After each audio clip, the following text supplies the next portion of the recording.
आज ज्वालापुर के इन दृश्यों पर आपको चिंतन करने के लिए मैं अपने कुछ विचार रख रहा हूँ। आप इसको समझें और मेरे विचारों को सुनें। नमस्कार, मैं उज्जवल पंडित, कार्यकर्ता भारतीय जनता पार्टी। दोस्तों, आज मैं एक बहुत महत्वपूर्ण विषय को आज उठा रहा हूँ।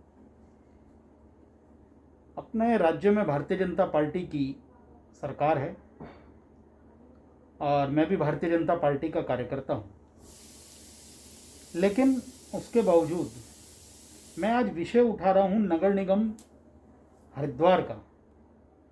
मेरा निवास ज्वालापुर नगर निगम हरिद्वार के क्षेत्र ज्वालापुर में आता है। ज्वालापुर क्षेत्र में नगर निगम के 23 वार्ड आते हैं।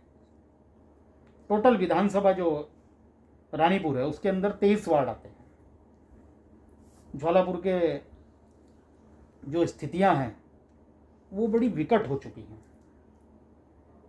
गुस्सा भी है, कई दिन से चुप भी था और सोच रहा था किस प्रकार से कहूँ। कुछ अधिकारियों को संदेश भी पहुंचाया, लेकिन दुर्भाग्य की स्थिति ये है कि पूरा ज्वालापुर कूड़े के ढेर पर बैठा है। चारों तरफ हर गली के नुक्कड़ पर, चौराहे पर, खाली पड़े प्लाटों में बुरी तरीके से कूड़े से पटा पड़ा है। कोई उठाने वाला नहीं है, कोई सुनने वाला नहीं है। मित्रों, मैं बात इसलिए आपसे कह रहा हूं कि आज राजनीतिक चीजों से ऊपर उठकर धर्म, जाति, संप्रदाय, इनसे ऊपर उठकर हम सारे ज्वालापुर वालों को एक होना पड़ेगा। सबसे ज़्यादा राजस्व अपना ज्वालापुर देता है। अच्छा बड़ा व्यापारिक क्षेत्र है। मुझे लगता है कुछ नेताओं ने, बाहरी नेताओं ने सिर्फ इसको एक वोट बैंक का जरिया समझा और वोट लिया और अपना चले गए। स्थितियां बड़ी खराब हो चुकी हैं।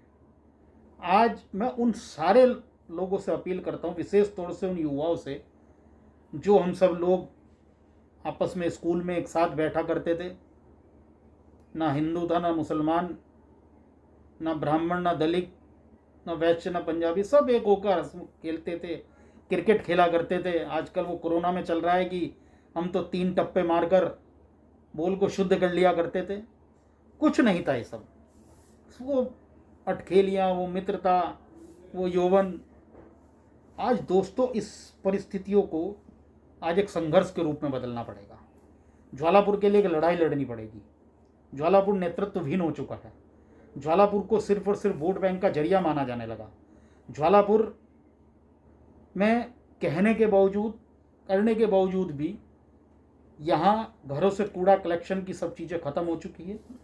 मुझे अभी पता लगा है कासा ग्रीन कंपनी करके, अभी 2 दिन पहले ही नगर निगम ने उसको, कांग्रेसियों की एक कंपनी है, खैर मैं भाजपा कांग्रेस में नहीं जाना चाहता, शायद उस विषय से कुछ और चला जाए। कासा ग्रीन करके एक कंपनी है, उसको दिया गया है और उस कंपनी ने कहा है कि हम घर घर से तो कूड़ा कलेक्ट करेंगे, लेकिन जो सड़कों में कूड़ा होगा उसको नहीं करेंगे।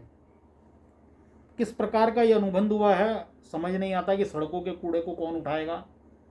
यहाँ एसएनए कौन है, यहाँ कौन नेतृत्व करता है, कौन हमारी आवाज़ों को उठाने वाला है। अनाथ स्थिति में ज्वालापुर को छोड़ दिया गया है। मित्रों, में ज़्यादा लंबा ना कहते हुए सिर्फ इस संघर्ष की शुरुआत कर रहा हूँ। मैंने पूर्व में भी एक लोधा मंडी का नाला दिखाया था जिसकी भयावह स्थिति थी, और हमारे कहने के बाद और मेरे छोटे भाई पार्षद के एक प्रयास से कभी कभी बीच में उसकी सफाई हो जाती है, लेकिन वो ऐसी स्थितियाँ चारों तरफ हैं। कठहड़े बाज़ार में आप देखेंगे कूड़ा निकाल दिया जाता है नाले से थोड़ा थोड़ा, जबकि बड़ा कूड़ा है। पहले बहुत बड़ा, उसमें वहाँ तोड़ फोड़ करके वो नाले के सब हटाए गए, फट्टे हटाए गए, जाल लगाया गया, ये कर खूब व्यापारियों का शोषण हुआ।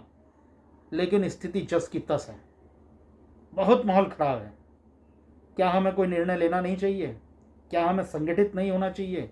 क्या हमें ऐसे लोगों के खिलाफ शाम, दान, दंड, भेद, हर प्रकार से लड़ाई लड़नी पड़ेगी और इस ज्वालापुर के लोगों को एक होकर इन ज्वालापुर विरोधी तमाम लोगों को खदेड़ना पड़ेगा और इस सफाई अभियान को वृहद स्तर पर, कोरोना की हम बात कर रहे हैं, कोरोना का तो माहौल ख़राब है, जो सरकारें करेंगी इस आने वाले समय में, सब बीच में संभला था, आगे भी संभल जाएगा। लेकिन उससे ज़्यादा खतरनाक जो हमारे बच्चे मोहल्ले में खेलते हैं, उस कूड़े से पनपने वाली गंदगी जो हमारे घरों में आती है, उससे जो अन्य बीमारियां लगेंगी, उसको क्या करा जाएगा? उसको भी तो समझने वाला कोई होना चाहिए, नहीं होना चाहिए। इसलिए मैं आपको अनुरोध करता हूँ कि इस को ढंग से समझें और लड़ाई लड़ें और बड़े युद्ध स्तर पर इसका प्रयास करें।